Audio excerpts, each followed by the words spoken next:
ನೋಡಿ ಅವರು ಕೇಳತ್ತ ತಪ್ಪಿಲ್ಲ.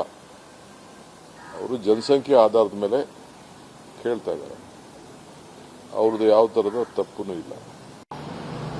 ಮುಂಚಿತವಾಗಿ ಮಲ್ಲಿಕಾರ್ಜುನ್ ಹತ್ರ ಚರ್ಚೆ ಮಾಡಿದ್ರೆ ಮಲ್ಲಿಕಾರ್ಜುನ್ ನೆನೆನೂ ಅವ್ರು ಹೇಳಿದ್ರು, ಬೇಕಾದ್ರೆ ಇವತ್ತು ನಾನು ವಿಡ್ರಾ ಮಾಡ್ತೀನಿ, ನಾನು ದಿನಾಂಕಕ್ಕೋಸ್ಕರ ನಮ್ಮ ಫ್ಯಾಮಿಲಿ ಮೆಂಬರ್ಸು ಮುಹೂರ್ತ ಚೆನ್ನಾಗಿದೆ ಅಂತೇಳಿ ಅವ್ರಿಗೆ ನಂಬಿಕೆ ಇದೆ.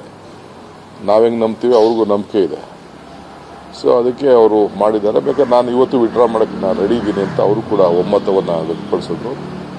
ಅವ್ರಿಗೂ ಕೂಡ ಹೇಳಿದ್ರು, ಪಕ್ಷ ಏನು ಹೇಳ್ತದೆ ಆ ರೀತಿ ಕೇಳ್ತೀವಿ ಅಂತ. ನಾವೇ ಬಲವಂತವಾಗಿ ಅವರ ತಾಯಿಗೆ, ಸಮರ್ಥ ಅವ್ರ ತಾಯಿಗೆ ನಾವು ನಿಲ್ಲಿಸಿದ್ದು. ಅವ್ರೇನು ಇಷ್ಟ ಇರಲಿಲ್ಲ. ನಾನೇ ಖುದ್ದಾಗೆ ಹೆಣ್ಮಗಳ ಹತ್ರ ಮಾತಾಡಿ, MLAಗಳ ಹತ್ರ ಮಾತಾಡಿ, ಈತನಿಗೂ ಇಷ್ಟ ಇರಲಿಲ್ಲ, ನಾವೇ ಒಪ್ಪಿಸಿದ್ದು. She was an housewife, but she is doing good in the parliament also. ನಮ್ಮ ಪಕ್ಷಕ್ಕೆ ಒಂದು ದೊಡ್ಡ ಆಸ್ತಿಯಾಗಿ ಬೆಳೀತಾ ಇದ್ದಾರೆ. ಕೇಳ್ತಾರೆ, ಪಕ್ಷ ಏನು ಹೇಳ್ತದೆ ಅದಕ್ಕೆ ನಾವೆಲ್ಲ, ಇವರು ಒಪ್ಕೊಳ್ತಾರೆ, ಇವರು ಬದ್ಧರಾಗಿದ್ದಾರೆ, ನಾನು ಬದ್ಧರಾಗಿದ್ದೀನಿ. ನನಗೂ ಕನಕಪುರದಲ್ಲಿ ನಿಲ್ಬೇಡ ಅಂದ್ರೆ ನಾನು ನಿಲ್ಲಲ್ಲ, ಇವರು ನಿಲ್ಲಲ್ಲ ಅಂದ್ರೆ ನಿಲ್ಲೋದಿಲ್ಲ.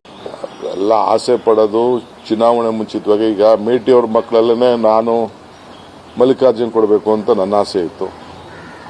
ಕೆಲವರು ರೂರಲಲ್ಲಿ ಮಗಳು ಕೇಳಿದ್ರು, ಅವು ಹೆಣ್ಮಗಳು ZP ಪ್ರೆಸಿಡೆಂಟ್ ಇದ್ರು, ಇನ್ನೊಂದು ಹೆಣ್ಮಗಳು ಕೇಳಿದ್ರು, 4 ಜನರು ಕೇಳಿದ್ರು. ಒಂದು ಕುಟುಂಬದಲ್ಲೇ ಆ ರೀತಿ ಆಸೆ ಇರುವಾಗ ಬೇರೆಯವರು ಕೂಡ ಅಪ್ಲೈ ಮಾಡ್ತಾರೆ. ನಮ್ಮಲ್ಲೂ ಕೂಡ ಬೇರೆ ಬೇರೆ ಹೆಸರುಗಳು ಕೂಡ ಬಂದಿತ್ತು ಬಾಗಲಕೋಟೆಗೆ.